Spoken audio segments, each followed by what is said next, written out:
কোনো একটি স্কুলের শিক্ষক শিক্ষিকাদের মধ্যে 3/2 অংশ মহিলা, পুরুষ শিক্ষকদের 12 জন অবিবাহিত এবং 5/3 অংশ বিবাহিত। ওই স্কুলের শিক্ষক শিক্ষিকার সংখ্যা কত? অর্থাৎ দেওয়া আছে এমসিকিউ টাইপের অঙ্ক, যেহেতু এটা এমসিকিউ রিটেন দুইভাবে এসে থাকে, তা আমি রিটেনের মতো করে করছি যাতে আপনারা খুব সহজে বুঝতে পারেন। এখন চাইছে শিক্ষক শিক্ষিকার মোট সংখ্যা কত সেটা চাইছে। আবার এই স্কুলের শিক্ষক শিক্ষিকাদের মধ্যে 3 জনের 2 জন হচ্ছে মহিলা, তাহলে মোট যদি 3 জন হয় মহিলা হবে হচ্ছে 2 জন।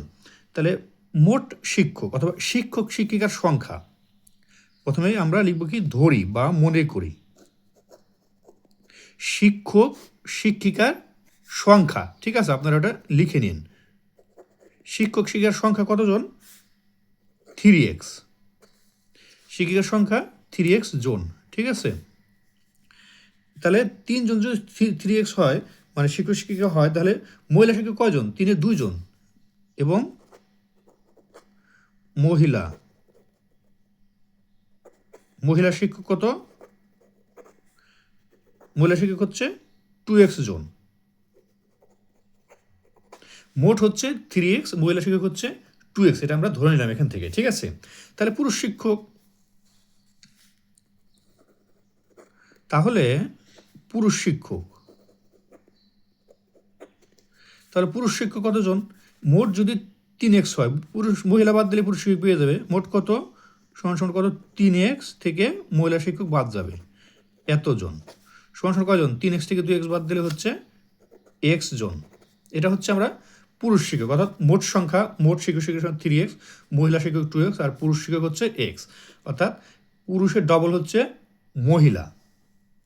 ঠিক আছে, তাহলে এখন পরে আবার কি বলছে দেখুন, যে পুরুষ শিক্ষকদের 12 জন অবিবাহিত। ঠিক আছে, এবং 5/3 অংশ বিবাহিত, অর্থাৎ মোট পুরুষ শিক্ষক যদি 5 জন হয়, 5 জনের 3 জন হচ্ছে বিবাহিত, 5 জনের 2 জন হচ্ছে অবিবাহিত। এখানে অবিবাহিত চাইছে, তো অবিবাহিত সংখ্যা কীভাবে বের করবো দেখুন। পুরুষ শিক্ষকদের মধ্যে অবিবাহিত, হ্যাঁ, বিবাহিত এতজন হলে পুরুষ শিক্ষকদের বিবাহিত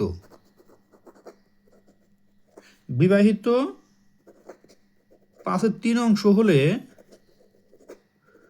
5/3 অংশ হলে অবিবাহিত পুরুষ শিক্ষক,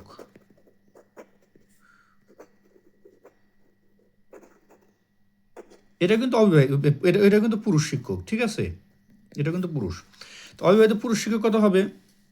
তাহলে মোট সংখ্যা আমরা সবসময় এটা বের করে নিয়ে হচ্ছে মোট সংখ্যা 1 ধরে নিতে হয়। 1 থেকে 3, 5, এটা স্বাভাবিকভাবে 5 জনের 3 জন হলে 5 জনের 2 জন হচ্ছে অবিবাহিত হয়। এটা স্বাভাবিক, আমরা জানি যে এমসিকিউ এটা না লিখলেও চলবে, আমরা ওইভাবে করে ফেলতে পারবো।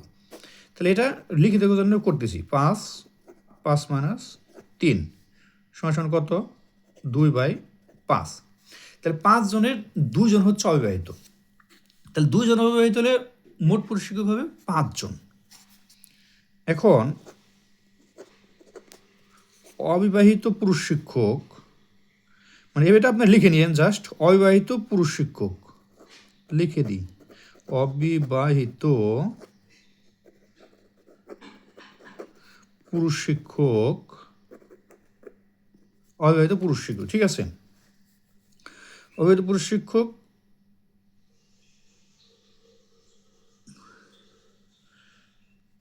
2 জন হলে কত? 2 জন হলে আপনার এখানে লিখে নিন, 2 জন হলে মোট শিক্ষক, 2 জন হলে মোট পুরুষ শিক্ষক। ঠিক আছে, মোট পুরুষ শিক্ষক, এটা পুরুষ যে আলাদা করে আছে লিখে নেবেন, মোট পুরুষ শিক্ষক কত হবে? 5 জন। তাহলে অবিবাহিত পুরুষ সংখ্যা কয়জন হলে?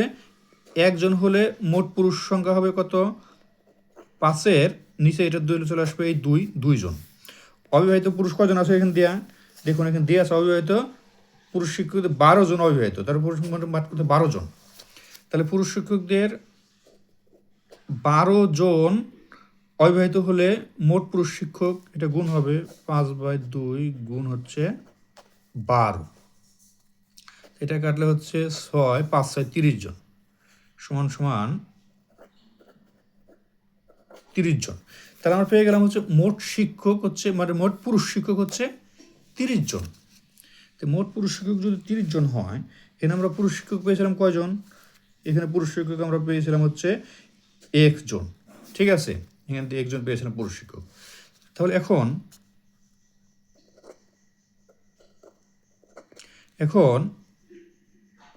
x সমান 30 জন, কারণ হচ্ছে মোট পুরুষ আমরা পেয়েছিলাম একজন ধরে নিয়েছিলাম, এই যেখানে 1 জন, তো 1 জন। অতএব এখন কয়জন মোট পুরুষ শিক্ষক মহিলা শিক্ষক ছিল? মহিলা শিক্ষক দরকার নেই, মোট সংখ্যা চাইছে, তাহলে মোট শিক্ষক সংখ্যা 3x। অতএব 3x সমান তাহলে 30 গুণ এই 3 জন সমান 3 30 90 জন। তো মোট আপনি উত্তর লিখে দেবেন, মোট শিক্ষক শিক্ষিকার সংখ্যা 90 জন।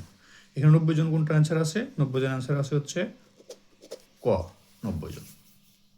ধন্যবাদ সবাইকে।